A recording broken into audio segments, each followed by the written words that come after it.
like, so we've talked about kind of fasted cardio earlier on in the video. Now we're going to talk about doing cardio in general, but not tracking your NEAT or non-exercise activity thermogenesis. Yes. So, like, Larry, I'm sure that in recent years, as you've kind of grown to know more people and like educate yourself a bit more, you've kind of probably transitioned from more of an old school bodybuilding approach to more of a new school bodybuilding approach. Like, I'm sure NEAT wasn't even the biggest thing I've learned in the last 2 years is NEAT. Hey, you're welcome. End of.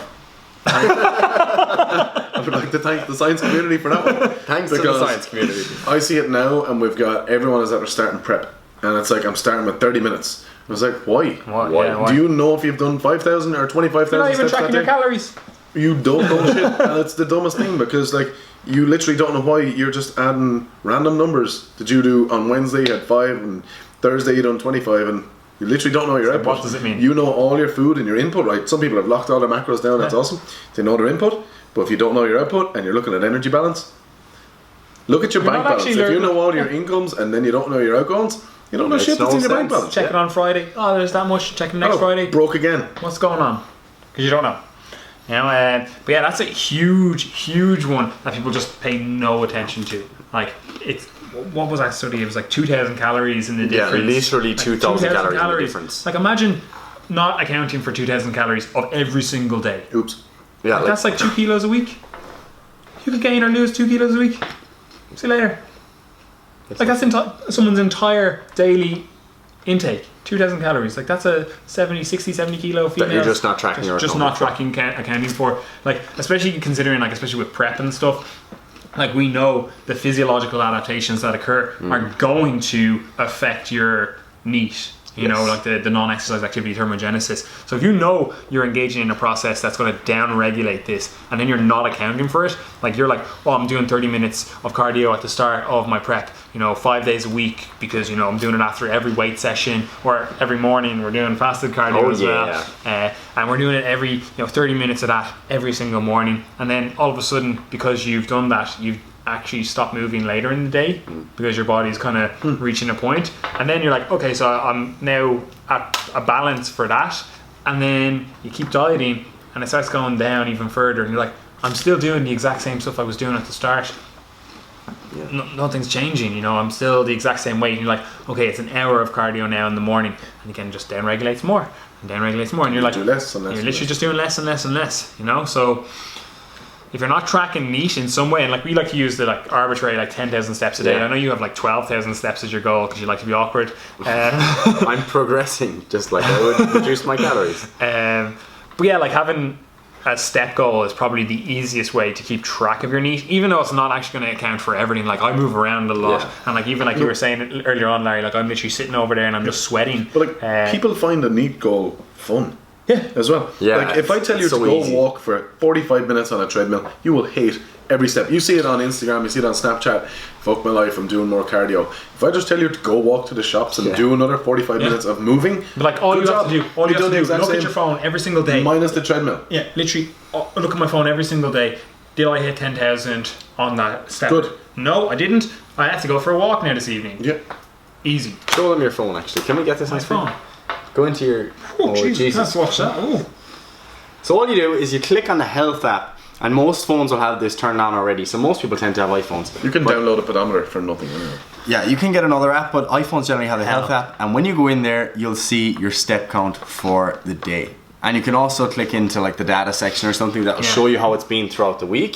So like just like you would with your calorie budget, let's say you've had a couple of lower days where you were 1,000 under, you could even add those on if you want to be really specific, But again, it's not the be all and end all. It's not perfectly tracked. Yeah, it doesn't have to like, be I to the step. It's going to be phone. Like I didn't have my phone on me when we were in the gym earlier. Yeah, it's going to be inconsistently consistent. Yeah, I just like to see the number that I want to hit, and if I hit more, fine. Like that's cool. Yeah, and especially like as well, like I've started with my clients, like it's rather than the daily goal, hitting a kind of weekly goal, because there's going to be days where you're like Saturday, Sunday people don't do much, or they'll do a way or that's like you could be in the office Monday to Friday, then Saturday, Sunday you go for a hike. Boom, nothing. That's what I always find as well. Like I'm going to start doing as well, especially now, is having Sunday, because I don't train on a Sunday, so I'm like, that's my day to catch up on all of the steps that I've missed. Some days like today where I'm not going to have too much more steps, it's raining as well out, so I'm not going to go for a walk, and I need to hit 4,000 more steps, so getting those, I'm like, okay, I'll just get them on Sunday. Yep. I'll just go for a longer walk Yep. on Sunday.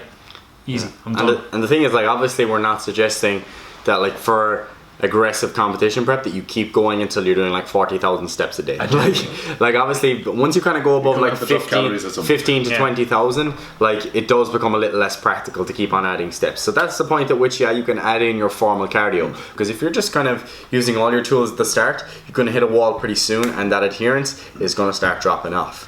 But like if you've got a starting point and you're an office worker versus a labourer, right? And you've got someone that's like, both of these people are going to start on 2,000 calories, and one of them's hitting 3,000 steps a day and the other one's hitting literally 35,000 steps a day. Yeah, and it's their job, they have to. One is going to have a lot more food, and the other one is just going to have to suck it up and eat less because they're not doing as much. So like you have to standardize these points. Like, and this is again coming back to what we were talking about earlier on, people's not having, like, their decisions or their choices are not being conducive to their long-term goals. It's like, yeah, you can eat more calories. Like if you're like, I want to diet on 3,000 calories, that's fine. You're doing more cardio. You have to do more output then. Absolutely. That's it. Like, Still energy balance. That again, it does get into that mentality, and you can easily get into what we were talking about earlier on again, that kind of binge mentality where you're like, you know, I want to eat extra calories, so I'm going to do 30,000 steps a day. I'm going to teach 4 or 5 spin classes a day. Like, you see that all the time in the fitness community. It's like, oh, I'm a personal trainer, so I'm actually going to start doing cardio with my clients so I can burn more calories, or I'm going to be like doing all these extra classes or all this extra movement just so I can fit in more food later in the day. And you're like, this is actually just got to suck it up and suffer a bit of borderline eating disorder. It's borderline eating disorder, where you're like, you're actually not just accounting for day-to-day variances or like a normal activity level. You're going above and beyond that just so you can binge. But like, this is the thing you got to do. Would you recommend that someone else should do that? That's when you're administering some of that to yourself, and coaches and trainers, would you give that to someone else? Have a look at that. We're not saying like every so often, if you're like, look, I'm going out with the lads, but I'm actually, sometimes you got to factor it in. You're like, I'm not actually like, sometimes like I have clients and they're like, look, I know this weekend it's going to be a bit loose, you know, I'm going out, like it's out of a hen, I'm party or whatever. I'm like, okay, we have a timeline, we're working towards that. You're going to have to account for those calories. And it's like, okay, we're just going to add 10 minutes of extra cardio, create a calorie buffer. You know, I want you to hit 5,000 extra steps on your things. Like, make little things where you're like, this is what I'm going to do. Maybe we're going to eat a little bit more on a few of the days leading up to it, and have a little bit of a calorie buffer. You know, you can do that. If that's something that you're doing every week or every day even, that's a problem. If you're purposefully doing it to squeeze in more calories, then it's an issue. Yeah, that's an issue. Yeah, and that is kind of one of the issues when people do come across flexible dieting at the start. It's like, they're like, so it's actually just calories that I kind of need to control? And then they're like, oh, I'm just going to fit it all with shit. And the goal like becomes, I'm going to eat how much crap am I fitting? Chicken and salad all day until I come to nighttime, and then I'm going to indulge in all of the ice cream and the cereal, etc. And you know, there's no problem fitting in small quantities of those foods, but the overall diet, the overall goal should be to build healthy, long-term, sustainable habits. Like, think about it in 10 years' time. Are you going to start like preparing your evening meals for your kids with like Pop-Tarts and ice cream and stuff? Because I always think about this. That's what I always think when I'm like following fitness people, and like especially people that are moving into their late 20s and like 30s and stuff. I'm like, you're probably going to be having kids soon. Like, when are you going to actually start like eating a normal healthy diet? You know, you can't just get up to like in the morning and be like, oh yeah, kids, I'm fasting until dinner, and then we're going to have burgers and fries. Yeah, you're like, what are you doing? Like, yeah, you have to think of like, well, is this an actual? Like, if someone came down to our world, an alien or whatever, and it's like, we know what healthy eating is. Like, we know humans need protein, carbs, fats, fiber. We know what they need. We know calorie balance. Like, they have a really good understanding. Obviously, they've mastered space travel. They understand that, and then they see, oh yeah, you are fasting all day just so you can fit in shit. It's a case of, do you even human? It's like, you literally, like, what are you doing that for? You know, again, yeah, transiently, like every once in a while, if you know a thing but you have a goal, okay, I'm going to have to make some sacrifices to fit that in. Real life happens, so you're going to have to factor real life into it, but don't let it become that habit. If it's your dieting strategy, what are you doing? And I always think that as well with the kids thing. It's like imagine going to your wife in the morning, or a partner or significant other or whatever, and being like, yeah, so I'm going to go for burgers later on, so I know we usually meet up for lunch on a Friday, but we're not doing that. We're not doing that. I'll meet up with you, but I'm just going to sit there and not eat. you know, or like, I know you like to prepare breakfast for us, but I've actually, you know, I want to go out and, you know, with the boys later on, and I'm going to have a few There's pints this new and low-fat ice cream that Super Value are selling. yeah, like this, like, it's actually ridiculous. Like, think about it again, like the kids thing is like huge. Like, imagine telling your kids, it's like, yeah, it's actually okay to just not eat for the whole day and then pig out at night every single day. Yeah. What? Good kids. Yeah, your kids is like we're kids are gonna have great eating habits then. Yeah, and it's often personal trainers that are putting out this advice, and the same personal trainers are giving out about obesity in children.